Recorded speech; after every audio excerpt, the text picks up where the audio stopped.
Hey YouTube. So this video is going to be a departure from the last two videos, which focused pretty much primarily on, nothingness, the void, endless nothingness. And it's going to touch more upon, or expand upon, an idea which I spoke of in my video with regards to apparent voids, specifically with regards to death, and what that means for a person like me who doesn't believe in an afterlife. Um, and so I've titled this video Acceptance of Impermanence because on all scales, everything ends. In some way or another. Our lives end, civilization will end, humanity will end, the Earth will end, the solar system will end, and you could just go on, the galaxy, the universe, in some way or another, whether it's the Big Rip, the Big Crunch, the quantum decay, vacuum decay, to put it in more appropriate terms, heat death, or any number of alternate endings for existence. Because even in the cases of, like, let's say, the big bounce, where the universe crunches back in on itself, but not all the way, and then bounces back, your local reality, or our local reality, that fundamentally disappears in one way or another. Because in that, in that event of everything crushing back in on itself, even if it doesn't crush in all the way, heat goes up dramatically. Solar systems will be thrown into chaos, galaxies, gravities of all celestial bodies. So I really don't imagine anything living would survive that sort of event, even if it is just a bounce, as it's being put. But in any case, whatever the scale that you want to look at it, everything comes to some sort of end. And for me, for like our local existence, when you die, that's it. That's the end of your life. All your chances at, like, happiness, joy, seeing the sunrise, sunset, enjoying fresh air, the smell of the trees, petrichor, however you want to say it, all of that is gone. Your identity, your sense of self disappears with you. Everything about who you are, you yourself, everything is gone in that moment that you eventually die. For a person who believes in an afterlife, that sounds ridiculous. They believe that life continues on, and I guess the idea that life just ends and there is no afterlife afterwards is, not only is it completely lacking in any sort of comfort, but it sounds to them probably ridiculous and bleak. But for me, as far as anyone really knows, once you die, there's nothing to show that you live on in some way or another afterwards. It still hasn't been shown that, the self can exist without the brain continuing to function. So once the brain dies, effectively you die, barring certain medical cases where it's a bit grayer than it might appear at first. So then so given all that, like, given the finality of everything, does that mean that it essentially loses meaning? Does that mean that life, anything that we do, civilization as a whole, learning about the universe, does that all become meaningless because it ends? And for me, I would say no. But that's a kind of a layered, like, ever-expanding answer that you can give to that question. And aside from just a simple no, there's a lot to unpack. There's, like, our lives will end, but even though our lives do end, we can affect the future lives of other people. you have scientists, Isaac Newton, um, Copernicus, Einstein, who have long since died, and yet their ideas and their contributions live on after them. So while they won't be around, they're not around to see the effects of their contributions to science. Those contributions still affect us in the here and now. So even though we die and our lives come to a definite end, that doesn't mean that the impact that we leave upon the world, upon other people, doesn't, continue on after we are gone. That's something that is a given, but I guess it's sort of the beginning in how you respond to the argument that, because we die, or because things come to a definite end, then somehow it loses meaning or loses any value. But for me, as I'll get into, the fact that it does have a definite end, and it is the one single life you have to live, then it acquires almost infinitely more meaning, because it is so rare and so precious, because it's the one only life you'll ever get to live. But to sort of get back to what I was saying about a singular life and how that affects people in the future, like, sure, you only have your present, this present life, this present everyday that you're dealing with. You can't possibly see beyond your own death, so you have no way of knowing what your choices and decisions, your actions will have on the world at large after you're gone. You have no way of knowing that. But you can do your best to try to influence the future in the best possible way.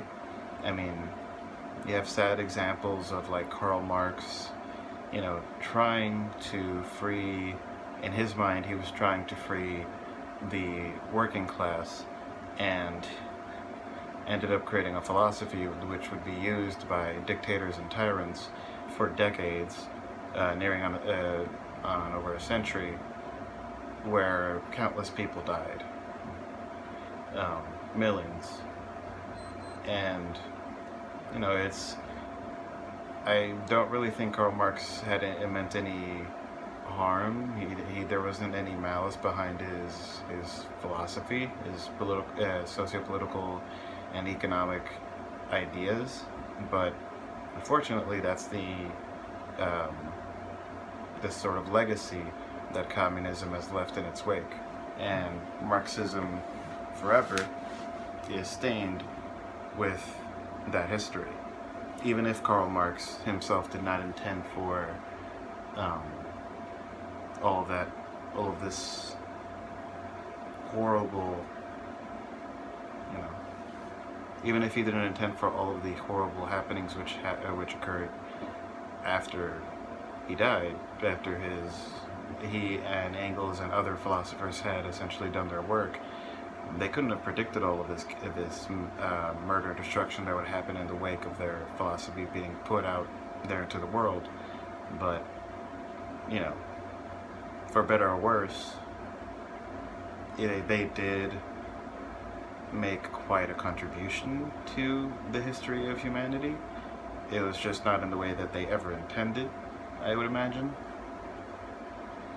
But it just kind of just goes to show you just how much of an impact you have, even if your life is finite, and even if you only exist for now. Your life still does affect people after you, and that's sort of one layer of it. You affect the people around you, you affect the society at large. You also affect the planet you live on. We're still dealing with the effects of the Industrial Revolution to this day. And I'm talking about like direct effects of the Industrial Revolution to this day on the climate, the earth, and you can deny it as much as you'd like, but it is hard to ignore the effect which industrialization and the continued use of greenhouse gases, fossil fuels, even if you believe that global warming is something, or climate change are things which happen naturally, we are contributing to an accelerated version of that. Um, we're contributing to the acceleration of that natural process.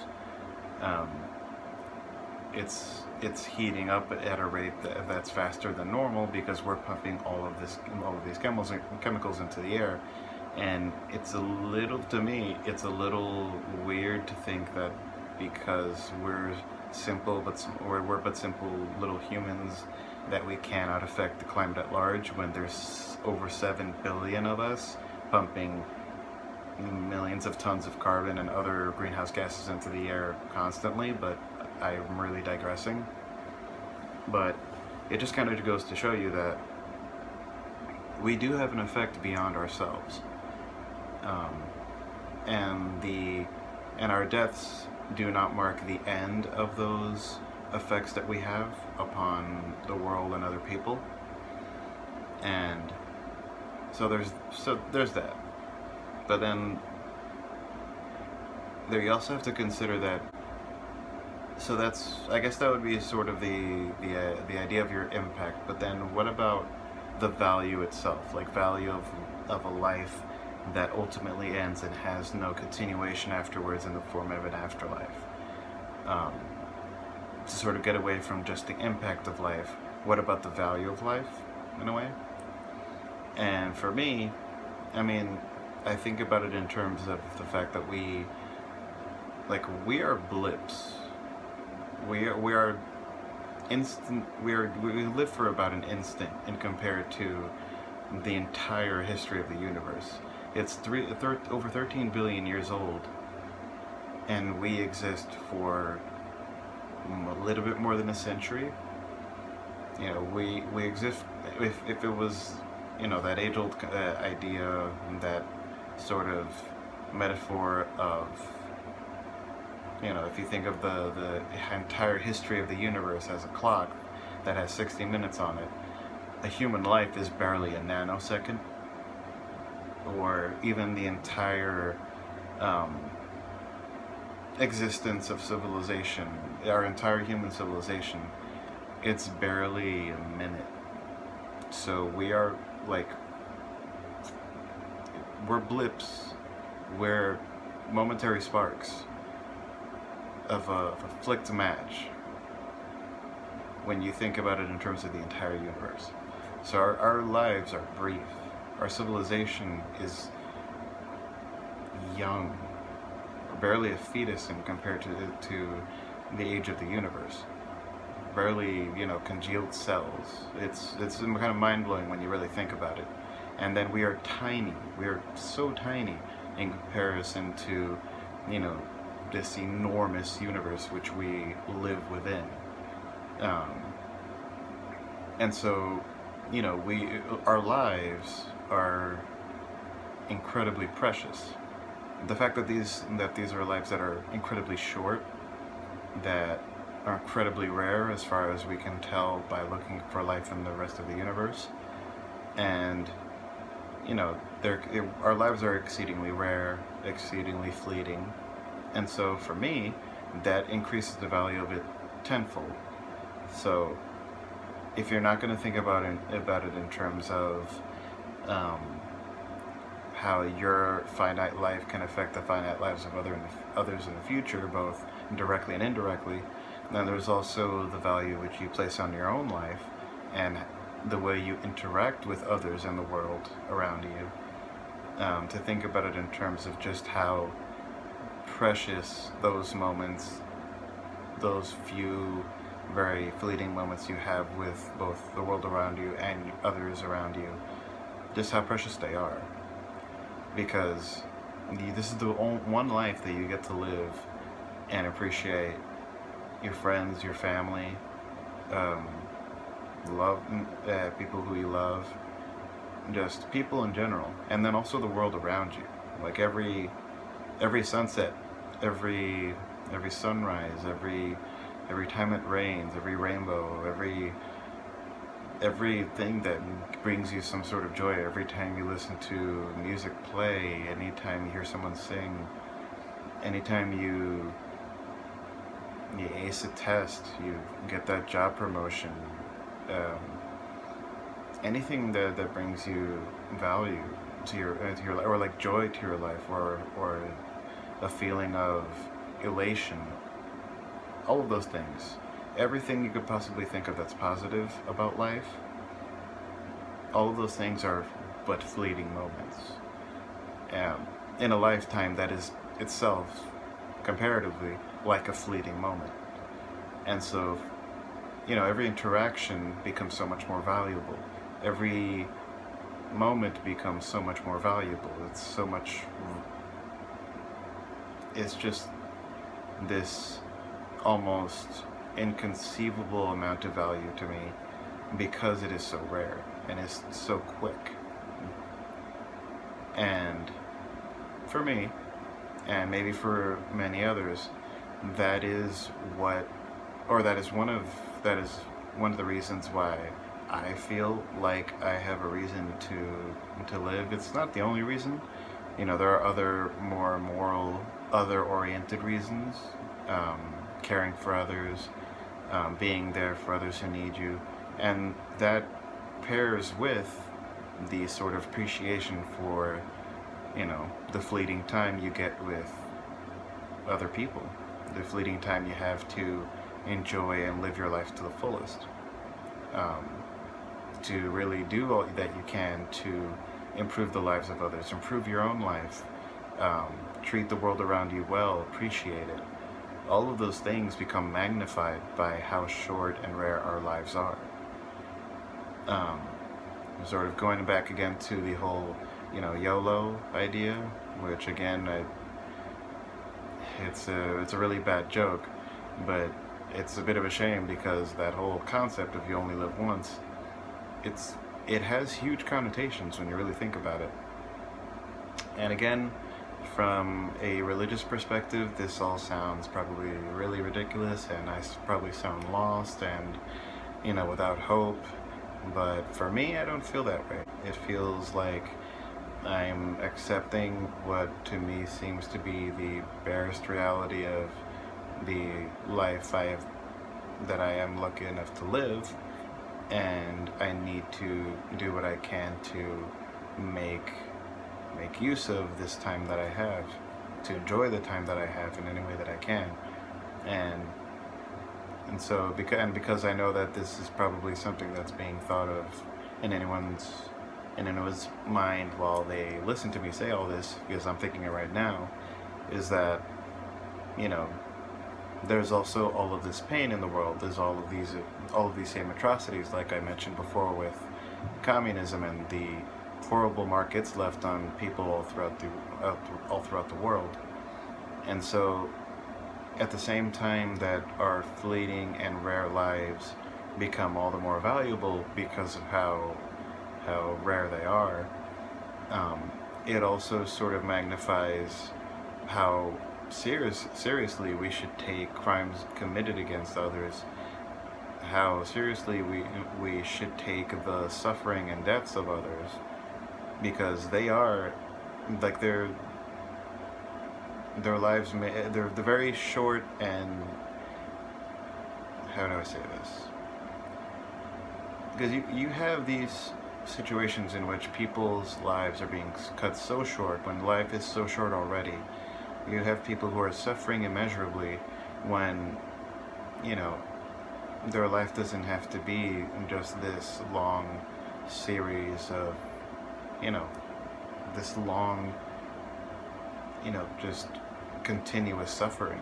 It doesn't have to be that, and it's a horrible shame, because it's like, why force a person to have to live through suffering when there's only so much time that person has on Earth, or to harm someone, to kill someone, when they only have so much time anyways on Earth. And there are other moral reasons, which I'll get into, like, let's say in a future video. Let's say episode, as if this was a real series. But they're just thinking about it in terms of just the time you get, the time that we all have as human beings. it's horrible, you know, to force someone to live in suffering, to force someone to die so young. It's cruel. It just, and that's only thinking about it in terms of just the time that we get. And then when you think about it in terms of, you know, what reason do I have to think that my life is any more valuable than the other, than someone else's? What right do I have to perpetrate violence or suffering upon someone else? There's a whole set of like moral quandaries that come into this that I'll get into in another video, because if I do it here, it'll be way too long. And this is meant to be strictly in terms of just accepting the end, pretty much.